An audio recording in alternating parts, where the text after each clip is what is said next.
Hi friends, লিপি চলে এলাম লিপিস কিছু মেসে থেকে। তো এতক্ষণ আসেনি। Good afternoon. এখন লাঞ্চের সময় হয়ে গেছে। তো কালকে আমার আবার মেডিসিনের ডাক্তার দেখাবার ডেট ছিল, দেখিয়ে এসেছি। তো উনি আর গাইনোলজিস্ট যা যা বলেছেন একই কথা,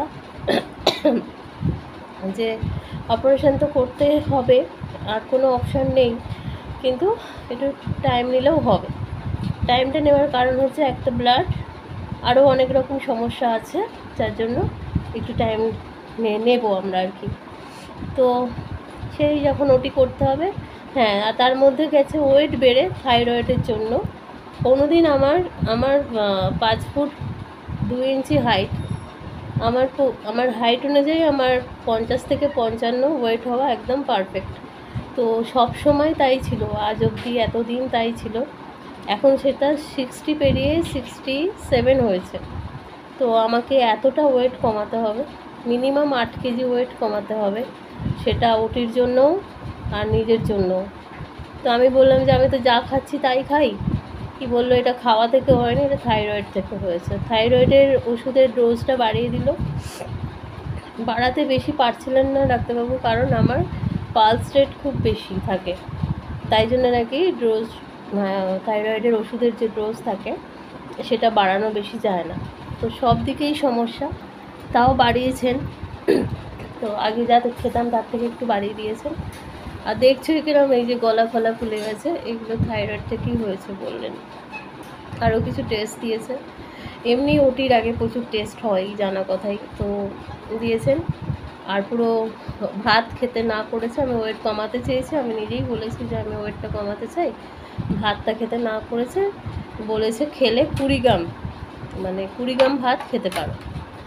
20 গ্রাম ভাত, আর না হলে একটা রুটি কী সব লেগে আছে, রুটি করছিলাম, একটা রুটি, আর তার সাথে সবজি বেশি করে, ডাল জাতীয় জিনিস খেতে বলেছে, আর ফল স্যালাড এইসব। আর ভাত খেলে ওই 20 গ্রাম ভাত, তার সাথে ওই সবজি স্যালাড এই, আর মাছ খাওয়া যাবে। তো আমি সবসময় 1 পিস মাছ খাই, তোমার দাদাভাই প্রচুর মাছ আনে, তোমরা দেখোই, কিন্তু আমি যে কোনো একটা পিসই মাছ খাই। তো এই আমার খাওয়া দাওয়া, আমি রুটি করতে না একদম ভালো পারি না, কিরম শক্ত শক্ত হয়ে যায়। রুটি কিনেই আনা হয়, রাত্রিরে রুটি কিনে আনা হয়, কিন্তু দিনের বেলা রুটি কোথায় কিনতে পাবো, রুটি করতে হবে। তো আজকে আবার নতুন করে রুটি করা শুরু হলো, কাজ একটা বাড়লো। আজকে আমার লাঞ্চের মেনুতে কি আছে চলো তোমাদের সাথে শেয়ার করি। বলো, এই যে আছে ভাত, ওরা খাবে, দাদাভাই তিন্নি, দুবেলারই হয়ে যাবে। শাক ভাজা আছে, এটা আমিও খাবো, শাক পাতা খেতে বলেছে। এতে আছে কিছু মাছ ভাজা,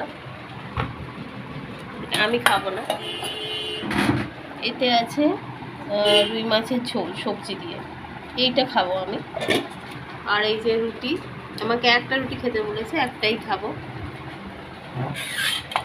এখানে কি কেটে, কাঁচা আম কেটে রেখেছে, তিনি খেয়ে উঠে খাবে, এতে সব কাসন্দি ফাসন্দি দিয়ে। আর এই যে স্যালাড আছে, সবাই খাবে, আমাকে স্যালাডটা প্রতিদিনই খেতে হবে। তো ফ্রেন্ডস, চলে এসেছি রান্নাঘরে। আজকে হবে মাছের ডিমের একটা তরকারি আর কি, মাছের ডিমের ডালনা বলতে পারো। তো পেঁয়াজ রসুন ছাড়া, শুধু জিরে বাটা দিয়ে। আর এখানে দিয়েছি ডিমগুলো ছোটো ছোটো করে কেটে নিয়েছি, আছে নুন হলুদ লঙ্কা গুঁড়ো। এবার ডিমগুলো ভেজে নিই। এতে দেবো এই যে ডাঁটা, আমার বাড়িতে এরম ভালোবাসে ডাঁটা। আর এই যে আলুটা একটু সিদ্ধ করে জল ঝরিয়ে নিয়েছি, ওই সুগারের পেশেন্ট আছে তাই, জানোই তোমরা। আর মৌসুমি কিচেন অ্যান্ড ব্লগস বোন বলেছিল যে রেসিপি চাই, তো আজকে যখন করছি ভাবলাম ডিমের রেসিপি চাই। ওই যে হ্যাঁ, মাছের ডিমের রেসিপি আর একদিন করেছিলাম, সেটা ছিল বোয়াল মাছের ডিম, এটা রুই মাছের ডিম। তো মাছের ডিম আমার মেয়ে ভালোবাসে, তো আনলে এইভাবেই রান্না করি। পেঁয়াজ রসুন দিয়ে করলে দেখি ভালো খেতে চায় না, আর সেটা আরও রিচও হয়। তো গরমে হালকা করে করব। তো মৌসুমি বোনকে আজকে, মৌসুমি বোনের উদ্দেশ্যে আর আমার আরও বন্ধুদের উদ্দেশ্যে এটা আজকে শেয়ার করছি। তোর এই যে মাছের ডিম, একদম ইয়াম্মি ইয়াম্মি হবে। হ্যাঁ,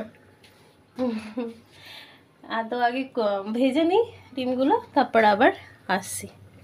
আর এদিকে একটা চচ্চড়ি হচ্ছে সব কিছু সবজি দিয়ে, খুব গরম খুলে তারাও দেখাচ্ছে। এই স্টিলের ঢাকাটা বড্ড গরম হয়ে যায়। এই যে বড়ি টড়ি সব দিয়ে, লাউ পাতা দিয়ে একটা সবজি। আমাকে এখন ডাক্তার খালি সবজি খেতে বলছে, আর রুটি ভাত। রুটি ভাত না, ভাত খেলে ওই যে বললাম 20 গ্রাম ভাত। তো আগের দিন তো ব্লগটা শেষ করতে পারিনি, একটুখানি করেছিলাম, মানে আর করাই হয়নি। এটা পরের দিনে এসেছি, পরের দিনে দেখি হয় শুধু রেসিপি যাবে, নয়তো আগের দিন মিলে যাবে। কতটা বড় হয় দেখি। মাছের ডিম কিন্তু ভীষণ ছিটকায়, তো তোমরা একটু ময়দা দিতে পারো, তাহলে অত ছিটকাবে না। আমি ময়দা দিইনি,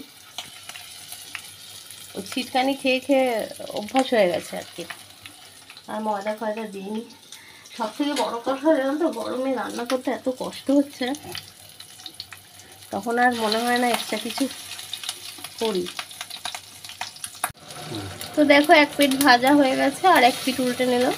এগুলো এমনিও ডাল দিয়ে খেতে ভালো লাগে, মানে ডালের সাথে, তখন একটু পেঁয়াজ কুচি লঙ্কা কুচি দিতে হয়, ভালো লাগে আর কি। তাহলে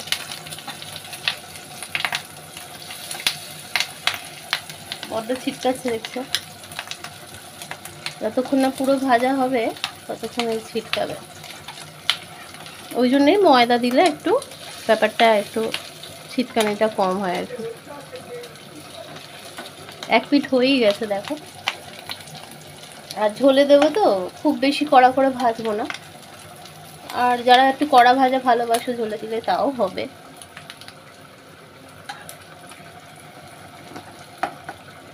আমি আর একটু ভেজে তুলে নেব।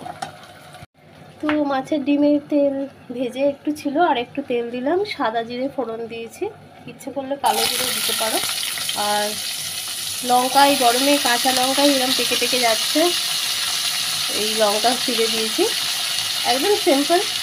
বাটাগুলো একটু ভাজা ভাজা হলে আলুটা দেবো, কারণ আলুটা সেদ্ধ করা, ঘেটে যাবে। নৈনিতাল আলু তো অল্পতেই হয়ে যায়। হ্যাঁ, চন্দ্রমুখী। নুন দিলাম, ডিমটা যখন রেখেছিলাম নুন দিয়েছিলাম, তাই তরকারিতে অল্প করে দিলাম। ডিম যখন ভাজবে তখন একটু নুন দিয়ে নেবে, তাহলে ডিমের ভিতরে না নুনটা ঢুকবে, নাহলে শুধু তরকারিতে দিলে না ওটা একটু বিস্বাদ হবে। হলুদ দিলাম। একদম সিম্পল রান্না, যে 3টে উপকরণ ছাড়া রান্না মোটামুটি হয় না। জিরে, নুন, হলুদ, লঙ্কা গুঁড়ো, জিরে গুঁড়ো দিলাম। এটা বাড়িতে ভাজা জিরে গুঁড়ো, তাই একটু টেস্টটা ভালো হয়। ভাজা মানে মিক্সিতে গোটা জিরে এনে মিক্সিতে পেস্ট করে নেওয়া। লঙ্কা গুঁড়ো, লঙ্কা যেরকম বাড়িতে যেরকম ঝাল খায় সেগুলো দেবে। আর স্বাদ মতো অল্প একটু চিনি দেওয়া যায়, তো আমি তো চিনিটা অ্যাভয়েড করছি। চিনি দিলে এই যে এই সময় দেবে, তাহলে কালারটাও তরকারির ভালো হবে, আর খেতেও ওই যে নুন কাটা একটা ভাবটা থাকে না। সামান্য চিনি দিতে হয়। এবার আলুগুলো দিয়ে দেবো।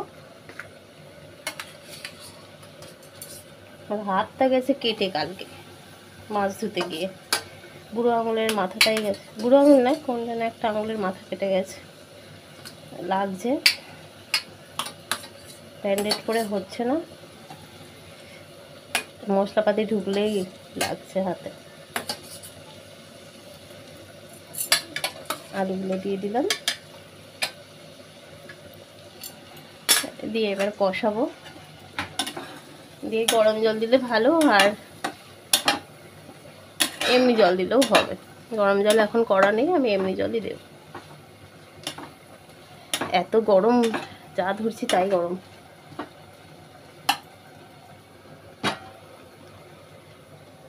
দেখো তেল ছেড়ে ছেড়ে এসছে।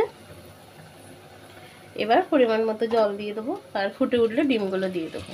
ধনে পাতা থাকলে ভালো হতো, এখন ধনে পাতা নেই, মানে ফ্রিজে নেই, শীতকালে যেমন ধনেপাতাটা অ্যাভেলেবেল থাকে, একটু ঝোল লাগবে, কারণ ডিমে জলটা টেনে নেয়। তো ফুটে উঠলে ডিমগুলো দিয়ে দেবো, আর একটু গরম মশলা নামাবার আগে দিয়ে দেবো। তো দেখো ঝোল ফুটে গেছে, এবার ডিমগুলো দিয়ে দেবো।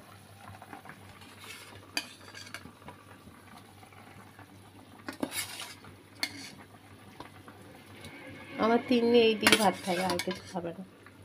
ওর যে কোনো একটা জিনিস ওর মনের মতো হলে আর কিছু লাগে না, যে কোনো একটা জিনিস হলেই হবে। সে যদি একটা কোনো বাটা করে দাও, ধরো রসুন টালা, কাঁচকলা টালা, ধনেপাতা টালা, ও আর কিছুই খাবে। সেদিনে হাজার মাছ মাংস হোক, যাই হোক। তো ওটা একটু ঝোলটা মরবে, তারপরে একটু গরম মশলা দেবো। আর যদি কাশ্মীরি লঙ্কা কেউ দিতে চাও দেবে। আর কাশ্মীরি লঙ্কা ছাড়াই দেখো কালার হয়েছে, আমি কিন্তু চিনিও অ্যাড করিনি, তবে কালার ভালোই হয়েছে। আরও যদি কালারফুল চাও তাহলে কাশ্মীরি লঙ্কা দেবে। তো চলো গরম মশলা নামাবার সময় দিয়ে দেবো। ব্যাস, এই একদম সিম্পল একটা রেসিপি শেয়ার করলাম। ভালো লাগলে অবশ্যই এটা লাইক, শেয়ার, কমেন্ট আর সাবস্ক্রাইব করো। চলো টাটা। হ্যালো। আর এই ভিডিওটা আমাদের এই মাছের রেসিপিটা কে চেয়েছিল? মৌসুমি কিচেন অ্যান্ড ব্লগসের বোন, হ্যাঁ, ওই সিস্টার বলেছিল করতে, আর তা করে দিলাম। আরও যদি কেউ কিছু জানতে চাও বা দেখতে চাও বা কোনো রেসিপি শেয়ার করতে বলতে চাও, আমাদের কমেন্টসে জানিও, আমরা সেইগুলো করবার চেষ্টা করব। মৌসুমি বোনের ভিডিও তোমরা দেখো, খুব ভালো লাগে দেখতে। আমি তো দেখি, আমার ভালো বন্ধু হয়ে গেছে। এইভাবেই তো বন্ধু হয়। সবাই সবার পাশে না থাকলে এই প্ল্যাটফর্মে তো কিছু করা যাবে না, এখানে থাকতেই হবে। চলো এখানে আজকে শেষ করলাম। চলো টাটা।